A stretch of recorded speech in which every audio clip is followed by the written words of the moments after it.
Assalamualaikum dear class. Ninth class. Our today's topic is mitochondria. It is from unit number 3 the cell. आप सबके पास lead pencils हों जितने possible questions होंगे वो साथ साथ आप लोग बुक पे ही नोट करेंगे और उसके अलावा जो भी एक्सप्लेनेशन वगैरह होगी वो भी आप लोग साथ साथ नोट करेंगे. Mitochondria. Mitochondria, singular mitochondrion, are the powerhouse of the cell because they produce energy. Mitochondria ऐसी ऑर्गेनेल है सेल के अंदर जिसको पावर हाउस कहा जाता है. क्यों कहा जाता है?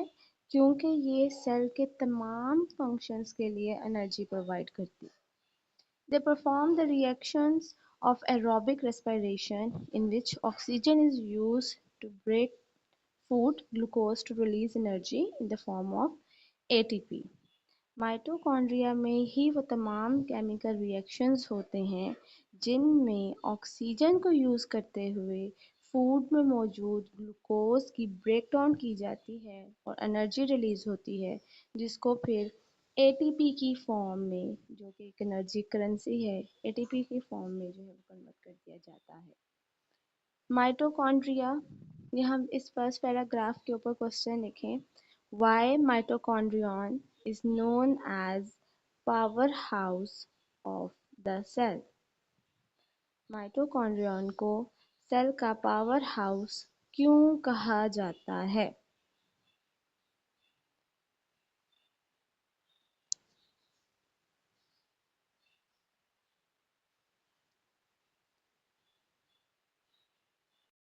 सेकेंड पैराग्राफ पे हेडिंग दें structure of mitochondria.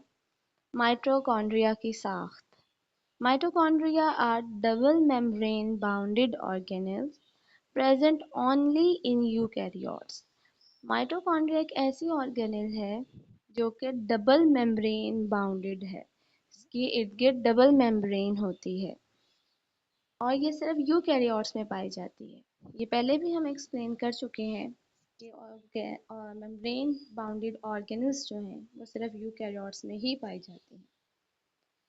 The outer membrane of mitochondria is smooth, but the inner membrane forms many folds. These folds are called cristae, singular crista. आप इधर डायग्राम में देख सकते हैं जो सबसे बाहर वाली लेयर है वो स्मूथ है, उसमें कोई भी बल नहीं है, कोई भी फोल्ड्स नहीं है. जबकि उसके बाद जो वाइट सी लाइन है वो सेकंड लेयर है और वो लेयर जो है वो बलदार है, उसमें फोल्ड्स हैं. इस हर फोल्ड को क्रिस्टा सिंगुलर और प्लूरल फॉर्म में क्रिस्टी कहते हैं. They increase the surface area for respiration. Actually, what happens is on this inner membrane, enzymes are embedded, and those enzymes carry out respiration process. तो जितनी ज़्यादा foldings होंगी उतना ज़्यादा सरफेस एरिया अवेलेबल है, उतने ज़्यादा वहाँ पे प्रोटीन्स एंड एंजाइम्स अवेलेबल हैं, उतनी ज़्यादा रिएक्शन की साइट्स अवेलेबल हैं. तो इससे क्या होता है कि रेस्पिरेशन के लिए ज़्यादा से ज़्यादा जगह जो है वो अवेलेबल हो जाती है. The inner fluid like material is called matrix. अब इनर मेम्ब्रेन के अंदर भी अंदर जो है फ्लूइड मौजूद है उसको मैट्रिक्स कहते हैं. Mitochondria contain their own DNA and ribosomes. Mitochondria का अपना डीएनए होता है. अभी तक हमने पढ़ा था कि न्यूक्लियस के अंदर डीएनए होता है.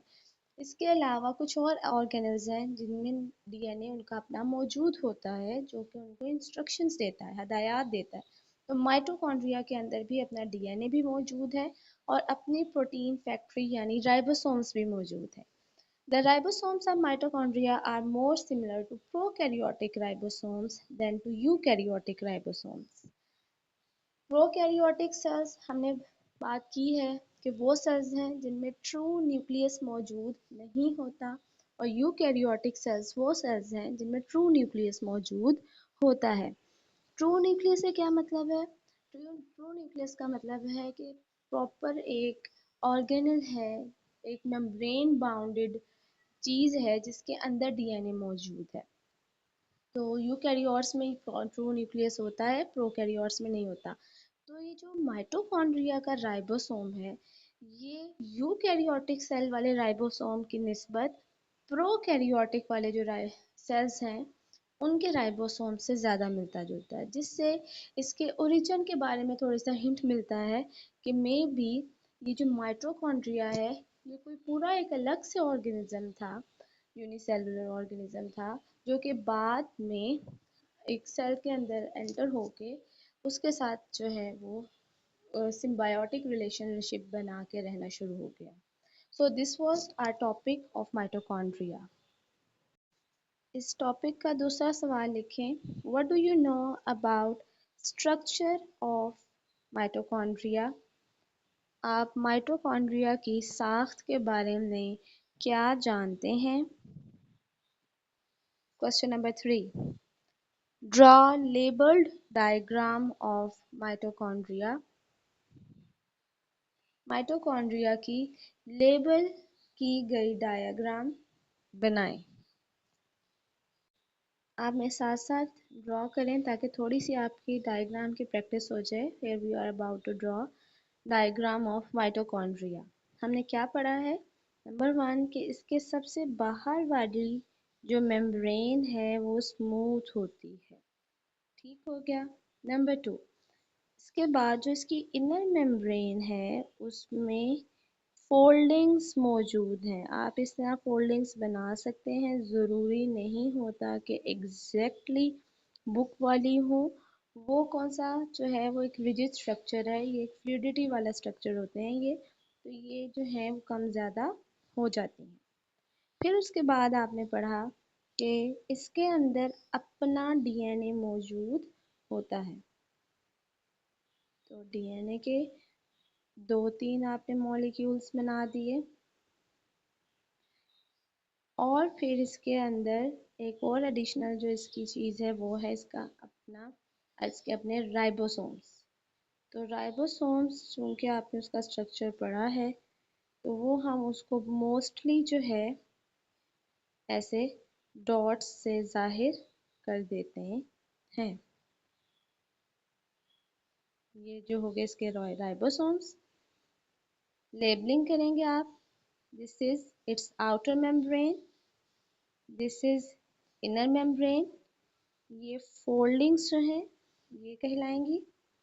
इसके बाद ये हमारा डीएनए है और जो ब्लू डॉट्स हैं ये राइबोसोम्स हैं और अंदर वाला इसका ये जो है मैट्रिक्स है। सिंपल।